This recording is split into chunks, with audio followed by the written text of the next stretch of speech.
Welcome to Millennium Daytime Bulletin. I'm Shweta Samar from New Delhi and you're watching Millennium News Channel 24. Today I'm bringing you the latest updates from around the world. Let's begin with today's top headlines. Biden will trigger World War III team. Trump slams move to let Ukraine use US long-range missiles. Ukraine claims Russia launched ICBM at eastern city of Dnipro. Israeli airstrike kills at least 87 in northern and central Gaza as war death toll surpasses 44,000. International Criminal Court issues arrest warrant for Israeli Prime Minister. Police report details sexual assault allegations against Pete Hegseth. World's tallest and shortest women meet for afternoon tea. Biden administration moves to forgive $4.7 billion of loan to Ukraine. Mali's PM fired after criticizing prolonged junta rule, state TV says. Asian markets end mixed. Gains in India and China, losses dominate Japan and Hong Kong. Tigers, Tariq Skubal and Braves, Chris Sale wins first Cy Young's award. LeBron James say he will have a break from social media after citing negative takes. Lucy Bronze sets up win over Celtic as Chelsea advances to WCL quarterfinals. Now let's look at the details. Donald Trump Jr. alleged that the Biden administration was using US support for Ukraine as a mean to initiate a major conflict before his father, Donald Trump, potentially returns to the presidency in January. This comes as President Joe Biden, 81-year-old, authorized Ukrainian forces to use American-supplied long-range missiles for strikes within Russian territory, marking a significant shift from his previous focus on conflict reduction. President Joe Biden's authorization allows Ukraine forces to deploy US-manufactured Army Tactical Missile System, that is ATACMS, in the Kursk region located along the northeastern borders between Russia and Ukraine. These missiles, with a range of around 190 miles and significant explosive power, are expected to be used in strategic strikes.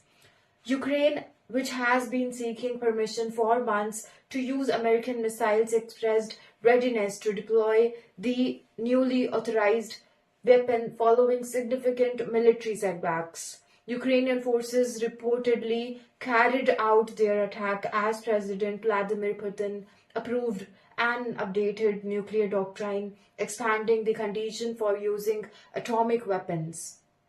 It was the first known attack following the decision taken by Joe Biden administration. Ukraine has been firing its homemade drones deep into Russia for months, but the US weapons are more destructive. Officials in Ukraine have said they need to be capable to hit the air bases and planes Russian uses for glide bombs and missile attacks. Let's look.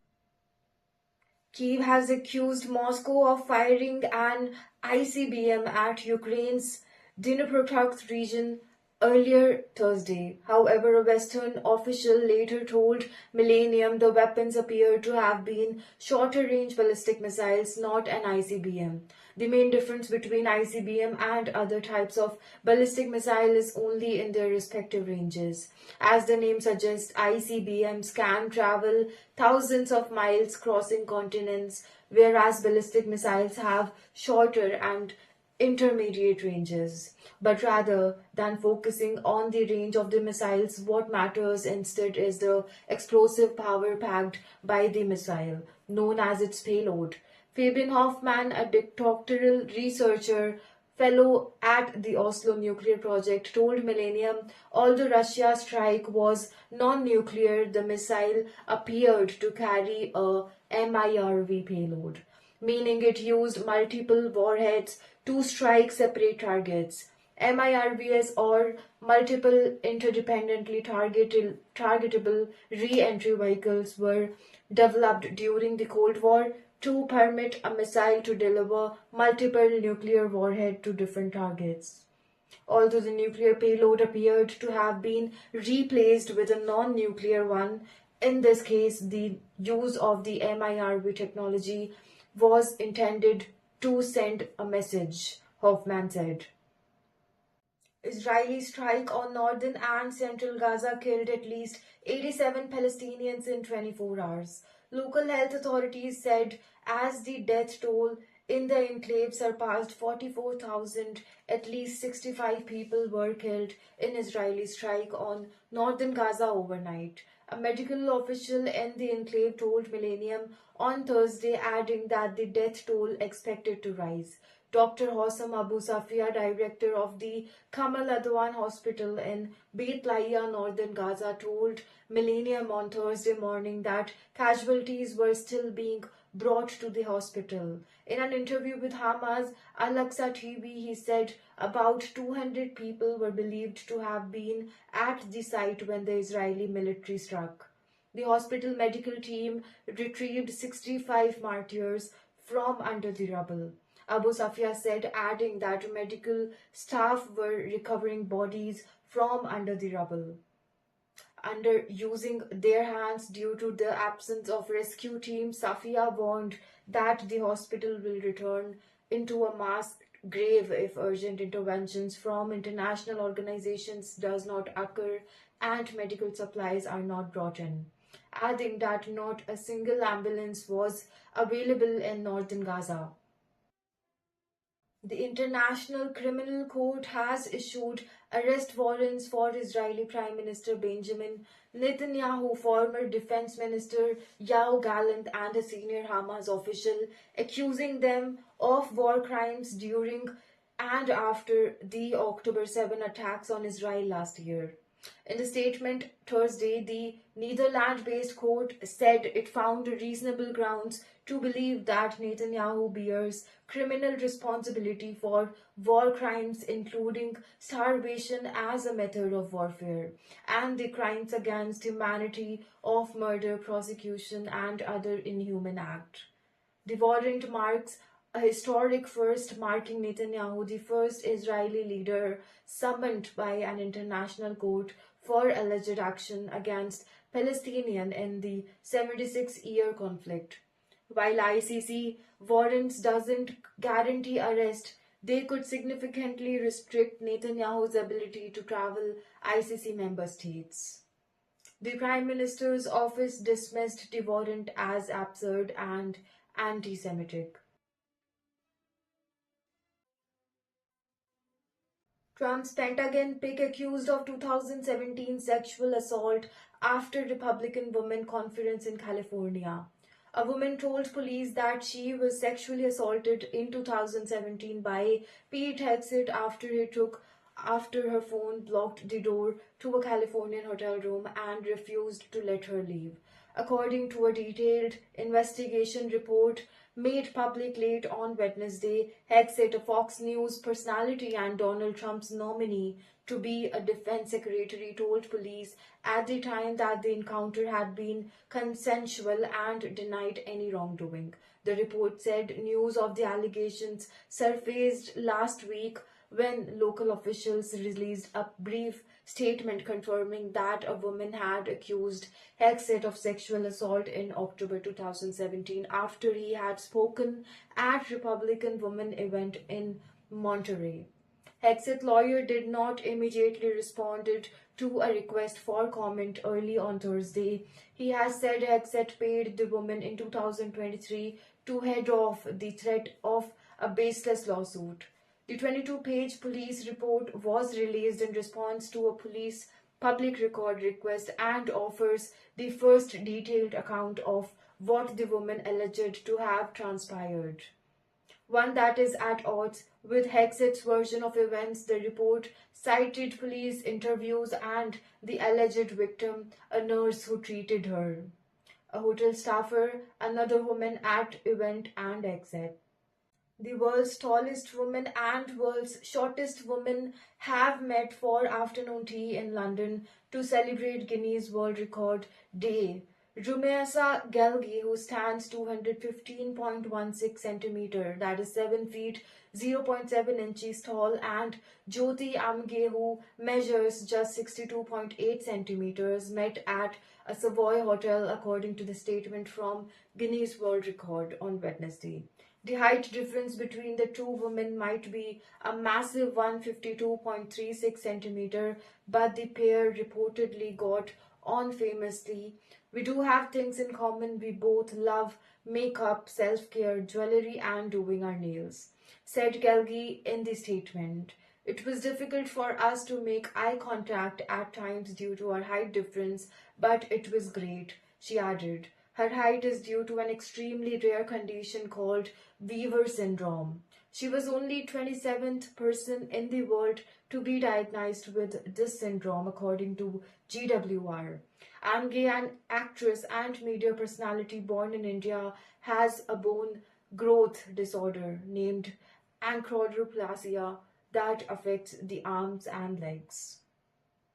The Biden administration has moved to forgive about $4.7 billion in US loans to Ukraine. State Department spokesperson Matthew Miller said on Wednesday, as outgoing officials seek to do what they can before leaving office to bolster Ukraine in its war against Russia. A funding bill passed by the US Congress in April included just over $9.4 billion of forgivable loans for economic and budgetary support to Ukraine's government, half of which the president could cancel after November 15. The bill appropriated a total of $61 billion to help Ukraine fight the full-scale invasion Moscow launched in February 2022. We have taken steps that was outlined in the law to cancel these laws, Miller told a press briefing, adding that the step has been taken in recent days. Congress could still block the move, Miller said. The Senate is due to vote later on Wednesday on a motion of disapproval of loans forgiveness for Ukraine put forward by Republican Senator Rand Paul. A frequent critic of US support for Ukraine, the majority of senators from both parties support aid to Ukraine. President Joe Biden has ordered officials to rush as much aid to Ukraine as possible before he leaves office on January 20, amid concerns President Donald Trump could limit US support. Mali's Prime Minister Choguel Maiga has been fired, state television ORTM said on Wednesday, of the civilian who criticized the ruling junta's failure to organize elections within a promised 24 months transition back to democracy. The military rulers who seized power in successive coups in 2020 and 2021 had promised to hold elections in February but postponed the vote indefinitely for technical reasons. Last week, Maiga said there had been no debate on the elections postponement within the government and that he found out that junta's decision from the media taken. It's all happening in total secrecy without the Prime Minister's knowledge, Maiga told reporters on Saturday. Under the law, Maiga's successor would have to inform a new government to consultation with interim government President Assimi Goïta. Before being named Prime Minister in 2021, Maiga served as Mali's Commerce Minister under President Amadou Toumani Touré and as Digital Economy Minister under former President Ibrahim Boubacar Keïta. Maiga was also the leader of the M5 RFP opposition coalition that spearheaded protests against quieta before its outthrow. We'll be right back after a short break. I'm Shweta Simar from New Delhi. Keep watching Millennium Daytime Bulletin.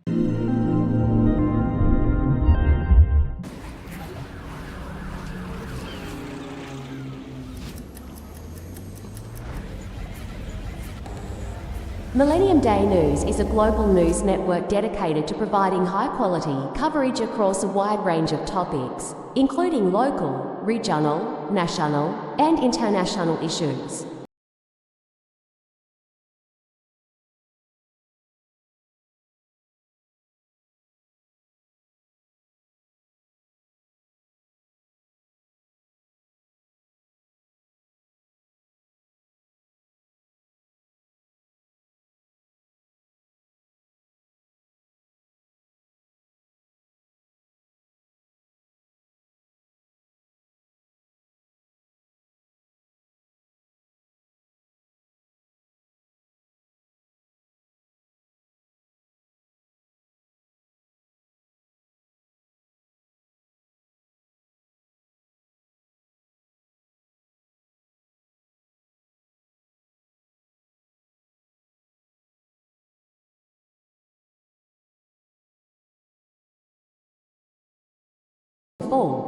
As they continue to expand, viewers can look forward to a broader array of news programs that reflect the diversity of the global community.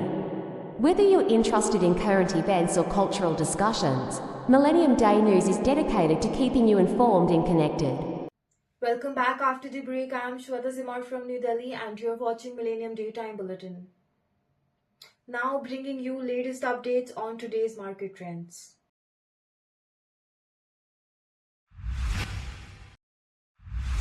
Let's look at US markets. The US market showcased a mixed bag of performance, with the Dow Jones leading the rally. The Dow surged by a remarkable 371.32 points or 0.86% to close at 43,000, driven by strong earnings from key industrial and financial sector. This marks a continuation of the positive momentum seen earlier this week as investor confidence remains bolstered by easing inflationary pressure. The S&P 500 also recorded a moderate uptick, adding 12.59 points to close at 5,900. Reflecting a gain of 0.21%, the index saw strength in energy and utility stock, through gains were tempered by weakness in tech sector. However, the tech Navi Nasdaq struggled to keep pace with its counterparts. It shed 70 points or 0.7% at the end of 18,000. Profit booking in major technology firms and mixed guidance from several companies contributed to the dip, signaling a cautious stance among investors in the tech space. Let's look at the European markets. Turning to Europe, the markets delivered an optimistic performance across the board. The FTSE 100 in London rose 64.20 points, 0.79 to close at 8,000. Gains were fueled by strong performances in the mining and banking sector, reflecting broader confidence in the UK economy. In France, the CAC 40 gained 14.87 points or 0.21% to settle at 7,000. Investors rooted positive corporate earning reports, luxury goods sector leading the charge. Germany's DAX emerged as the star performer in Europe, adding a robust 142 points or 0.75, close to 19,000. The strong performance of industrial and pharmaceutical companies boosted the index as Germany continues to show resilience amid concerns about global economic targets. The key takeaway is global markets seem to be navigating a mixed narrative. While the US indices highlight a division between industrial growth and tech sector concerns, Europe appears to be riding on the strength of traditional industries. The overall market sentiment remains cautiously optimistic as investors look for signals for upcoming economic data and central bank meetings. The Asian stock markets reflected a mixed sentiment today, with some indices showing resilience while others faced significant downward pressure. Let's dive into the details. Starting with India's Gift Nifty, the index recorded a modest gain of 40 points, closing at 23,400. This performance reflects cautious optimism among investors, buoyed by strong fundamentals in banking and IT industry. On the contrary, Japan's Nikkei 225 experienced a sharp decline, shedding 326 points, that is 0.86%, to close at 38,000.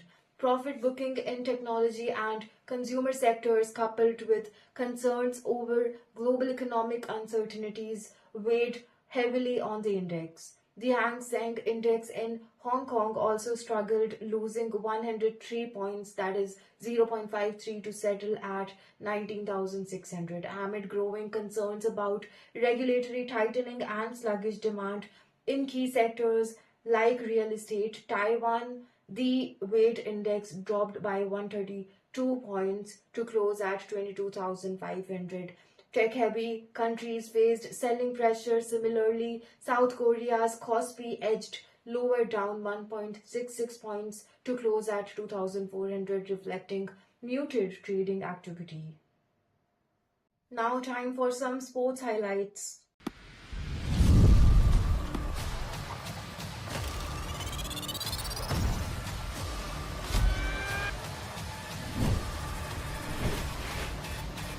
Detroit Tigers Tariq Skubal and Atlanta Braves Chris Sale were voted the best pitchers in the major for the first time by Baseball Writers Association of America on Wednesday.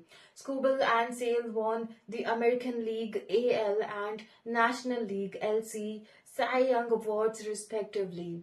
Skubal was a unanimous winner, earning all 30 first place votes. Both left-handers were pitching Triple Crown winners for their respective leagues as they led in wins, earned run average, ERA, and strikeouts. This is just the third time since 1967 that the lefties won Cy Young in both leagues in the same year. The Cy Young Award were voted on prior to the start of the postseason. Skubal, who won the award on his 28th birthday, had a breakout year in his fourth full MLB season. Skubal finished with an 18-4 record, a career best 2.34 era and MLB, leading to 28 strikeouts, making the 2024 All MLB first team. He tied Sale for most wins in Major League Baseball's. The 8 wins are a career best for both pitchers. Sale beats out Philadelphia Phillies Zach Wheeler and 2024 NL Rookie of the Year and Pittsburgh Pirates flamethrower Paul Skenes. The 35-year-old earned 26 out of 30 first place votes. Last week, Sale notched yet another honor as he named Comeback Player of the Year.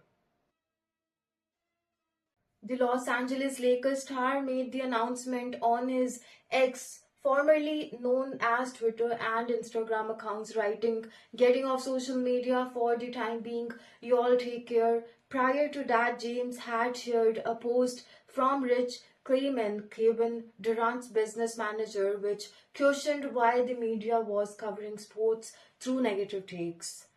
Kleiman wrote, "We can all acknowledge that sports is the last part of society that universally brings people together. So why can't the coverage do the same? It's only clickbait when you say it. When the platform is so big, you can make the change and allow us all an escape from real life negativity. I, for one, find it all waste of breath." Earlier this week, James, the NBA all-time leading point scorer, described how everybody on the internet called me a liar all the time for praising rookie Dalton Nett's college performance at Tennessee. Nedge scored a career high 7 points in the Lakers' 127 to 118 win over the Utah Jazz on Tuesday, tying the NBA rookie record of 9 3-pointers in a single game. It is unclear when James will return to social media. Last week, the 39-year-old hinted at the retirement in the near future, telling reporters that he's not going to play that much longer. To be completely honest, I don't know how many years that it is. Is it's 1 year or 2 years, whatever the case may be. Despite turning 40 next month, James is still amongst the best player in the league, averaging 23.5 points, 8.1 rebounds, and 9.4 assists so far this season. Chelsea cruised into the quarter-finals of the Champions League with 2 games to spare at Stamford Bridge on Wednesday night. A comfortable 3-0 win for last year's semi-finalist thanks to goal from Lucy Bronze, weak captain, and Eva Persiset sees them claim an impressive 11th victory in a row. It is safe to say that it has been a dream to start to season for Chelsea, who have a perfect record in all competition and are leading the WSL and Champions League Group B. Sonia Brompastor was delighted by her side's early progression, which eases the pressure on the run-in and winter break. Chelsea conceded early in their 2-1 win at Celtic Park last week, giving them some sort of food for thought against the competitive Celtic outfit. It becomes clear, however, that the English champions were not going to allow the same thing to happen twice. With the final kick of the match, the substitute Perset converted a penalty to make the scoreline even more comfortable for the host. A return to the knockout stages once again gave Chelsea much to celebrate in front from home fans. Celtic, meanwhile, returned homes knocked out of the competition after their first appearance in the group stages. Now let's take a closer look at the weather trends and what you can expect as you plan the day ahead. Stay tuned for all details.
Log in to stay updated with the latest news on our social media platforms: Facebook, Twitter, Instagram, and TikTok at Millennium News 24. Don't forget to check out our YouTube channel, Millennium News 24. You can watch us on Android and iOS devices, as well as on Apple TV, Roku TV, Amazon Fire TV, and all smart TV platforms. Enjoy news with us. Download Millennium TV apps, Millennium TV USA for Android, and Millennium News on Google. Thank you for being part of Millennium News 24.